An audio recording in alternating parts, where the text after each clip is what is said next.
siapa Al-Mahdi, bagaimana silsilahnya, bagaimana ciri-ciri fisiknya dan sebagainya. Ini pembahasannya tersendiri. Pokoknya ini tanda-tanda kemunculannya. Tanda-tanda kemunculannya sudah nampak di sini. Pada tahun di mana semua ini sedang terjadi, maka saat itulah Al-Mahdi akan muncul. Al-Mahdi hanya akan muncul ketika tanda besar kiamat yang pertama sudah terjadi. Dukhon. Di mana-mana saya sampaikan, di depan para menteri, di depan para jenderal-jenderal, di depan para orang-orang kaya, orang-orang hebat, rakyat miskin, di depan berbagai negara yang saya masuki, saya sampaikan kepada mereka, bersiap-siaplah. Persiapan yang paling sempurna itu adalah iman dan amal soleh. Tak ada persiapan lain. Syria, Palestina, Yordania, Lebanon. Bukan Irak, bukan Iran, bukan Rohingya, bukan Uighur, bukan Indonesia atau di mana saja, tapi Syam. Nah, apabila fitnah sudah membara di sana, umat Islam dibantai, masjid-masjidnya dihancurkan, rumah-rumahnya diratakan. Apabila umat Islam dipaksa murtad, diusir dari kampung halamannya, maka ketika itu kata Rasulullah, badiru bil a'mali fitanan. Pada masa itu sabda Rasulullah, wajib kalian berlomba-lomba memperbanyak amal soleh. Berlomba-lomba memperbanyak amal soleh. Amal soleh, stop amal salah. Ini perintah Rasul. Kenapa? Karena orang yang selamat. Jadi fitnah di negeri Syam itu di sini posisinya. Dan sinilah Rasulullah SAW bersabda, badiru bil a'mali fitanan. Berlomba-lombalah kamu memperbanyak amal soleh. Sebab hanya orang-orang yang punya banyak amalan soleh lah yang akan dijaga oleh Allah dan selamat. Ini perintah tegas dari Rasulullah. Sebab umat Islam setelah itu akan mengalami hujan yang terus meningkat sampai Dajjal keluar. Orang yang punya iman dan amal soleh akan dijaga oleh Allah. Dukhon datang, cuma orang beriman yang amal solehnya banyak yang akan selamat. Dajjal lepas, Dajjal masuki seluruh kota-kota di muka bumi. Orang-orang beriman yang beramal soleh yang akan terjaga imannya. Karena kata Rasulullah, ketika Dajjal datang, majority manusia akan sujud dan mengangkat Dajjal sebagai Tuhan. Saya khawatir, Pak, kalau saya hidup ketika Dajjal itu nanti muncul, saya rasa saya pun tidak berani jamin diri saya akan selamat, iman saya maksud saya. Karena kata Rasulullah, nanti akan ada seorang lelaki ketika Dajjal masuk ke kotanya, laki-laki itu keluar dari persembunyiannya dan dia yakin dia tidak akan murtad. Lalu setelah dia melihat Dajjal melihat kepadanya, fitnah dan sihir Dajjal akan mampu menjadikan laki-laki itu kafir kepada Allah, dan laki-laki tersebut sujud menyembah Dajjal. Kafirlah ia kepada Allah. Walaupun Dajjal nanti meninggalkan kotanya, laki-laki tersebut tetap akan kafir kepada Allah sampai dia mati. Jadi tidak ada cerita orang yang sudah beriman dengan Dajjal dia masih akan tetap kembali lagi kepada Islam, dia tobat lagi. Tidak ada cerita. Tidak ada fitnah yang lebih dahsyat yang akan menimpa umat manusia ini di muka bumi melebihi fitnahnya Dajjal. Sejak Adam diciptakan sampai hari kiamat, tidak ada fitnah yang mengalahkan hebatnya fitnah Dajjal. Di hadis yang lain kata Rasulullah, kalau digabungkan semua fitnah yang pernah terjadi kepada umat manusia, lalu Dajjal muncul dengan fitnah yang dibawa Dajjal, diadu mana yang paling berat, fitnah yang dibawa Dajjal atau fitnah seluruh yang pernah terjadi kepada muka bumi ini. Maka kata Rasulullah, kalah semua fitnah yang pernah terjadi di muka bumi, saking dahsyatnya fitnah Dajjal. Dan tanda-tanda Dajjal keluar adalah tahun-tahun kita ini. Saya tidak bisa jamin apakah masih ada hidup saya ke depan, apakah masih ada rezeki kita akan kembali duduk bersama. Tapi teknologi YouTube masih boleh kita buka saat ini, bukalah, dengarkan ceramah ini, lihat di sini ada dalil-dalil yang sangat terang benderang dari Rasulullah, lengkap sekali. Kitabnya ada di luar sana, dapatkan ini. Maka dapatkan penjelasan-penjelasan yang ilmiah, fakta-fakta yang sulit dan tidak bisa dibantah, lengkap ada di sini. Karena ini berlakunya di zaman kita.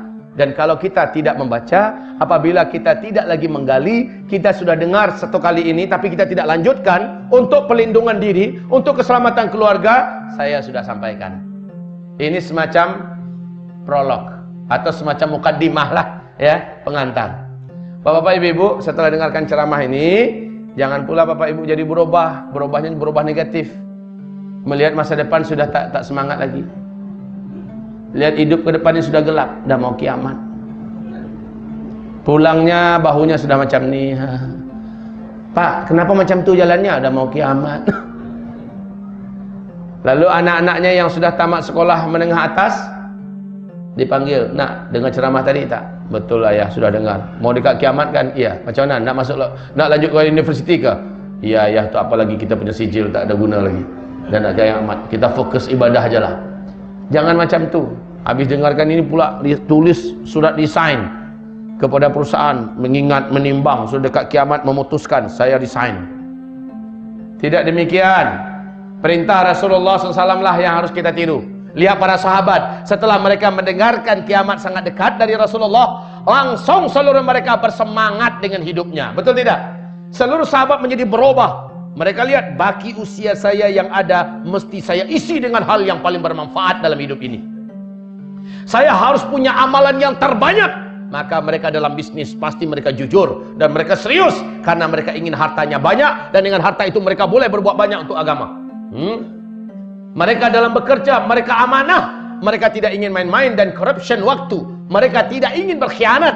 Masya Allah. Ketika mereka berdakwah, totality mereka dalam dakwah. Ketika mereka berjihad, jangan ditanya, seolah-olah satu-satunya jalan surga adalah melewati musuh-musuh ini. Macam itu semangat mereka. Ketika mereka ibadah, mereka anggap inilah ibadah terakhir, sehingga semuanya maksimal. Ini yang dibawa oleh para sahabat. Saya berharap hal sama terjadi pada kita, Pak. Kalaupun besok udah mau kiamat,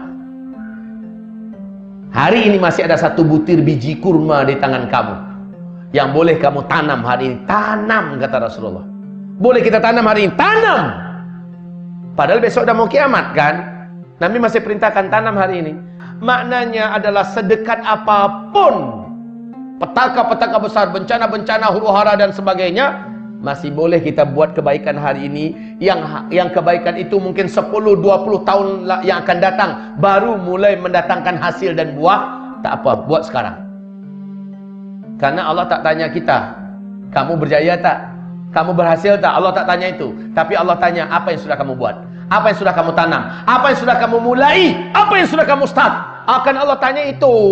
Maka mari wahai bapak-bapak, ibu-ibu, penuh semangatlah. Saya sekarang ini sedang dalam program membangun sekolah untuk tingkat pesantren tingkat atas.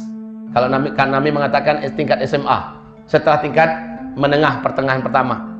Nah, saya bangun 3 lantai besar, dananya juga besar.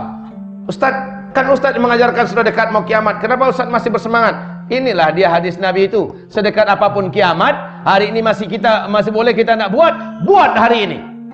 Macam itu Pak, penuh semangat. Alhamdulillah, dengan izin Allah bulan April 4 bulan yang akan datang, insya Allah Allah akan kasih saya rezeki anak yang ke-17. Semangat. Ini akhir zaman.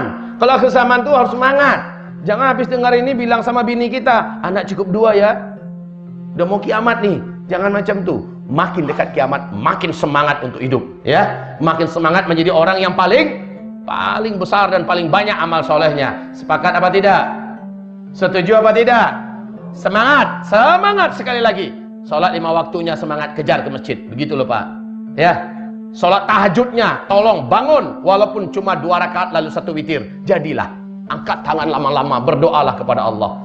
Kita sekarang ini miskin amal, dosa kita banyak. Sementara yang selamat di akhir zaman adalah yang dosanya sedikit, amalnya banyak. Sekarang kejar. Lakukan acceleration. Ya. Percepatan amal-amal soleh. Inilah yang terbaik. Apabila kita punya harta, maka segeralah harta itu dimanfaatkan untuk beramal. Istiqomah. Setelah dengarkan kajian ini, berubahlah kita dari orang-orang soleh biasa menjadi orang soleh luar biasa. Selama ini menjadi wanita solehah biasa, besok ini menjadi wanita solehah luar biasa. Baik, sharelah dakwah ini kepada yang lain.